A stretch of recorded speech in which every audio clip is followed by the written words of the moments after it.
this video I will show you how to use indirect function in Excel. Before I tell you about indirect formula, let me warn you that indirect is a volatile formula, which means that it recalculates the workbook or the worksheet whenever there is any change. So whenever you use indirect formula on large data, be cautious because this can slow down your workbooks.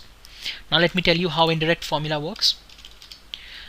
Indirect formula takes two arguments. First is the reference text and other is the format of the reference. So in this case I would use the default format. You can also use R1 C1 style of formatting. In the reference text you have to give it a reference within quotes. So here I give A2 as the reference within quotes, and what indirect formula does is it will go to A2 and it will fetch the value in that cell. So if I hit Control Enter, it gives me 3 because 3 is the value in cell A2.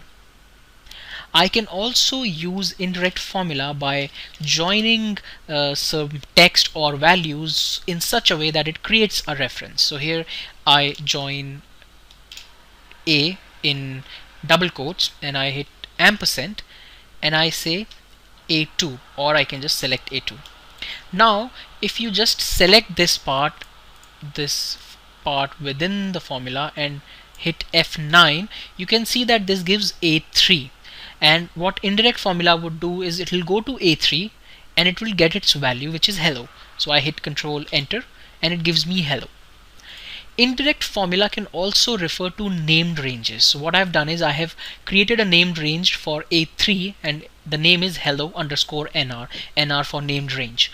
To create this I just clicked on this cell and I typed the name here, and you can see I can use indirect formula to refer to that named range. So I can type hello underscore nr and I close the bracket, and this named range name is in double quotes, and I hit Control Enter and you can see it returns hello, which is there in the named range. Here I only have one cell in that named range. You can have multiple cells and it would return the entire list.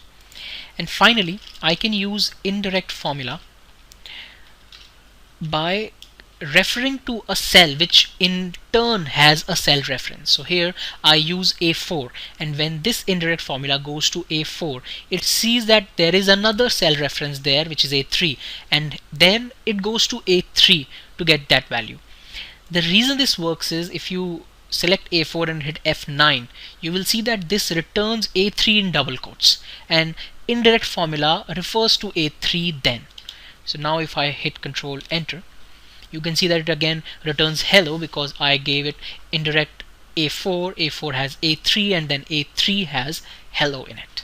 So this is how indirect function works in Excel. I hope you found this useful. Thank you and have a nice day.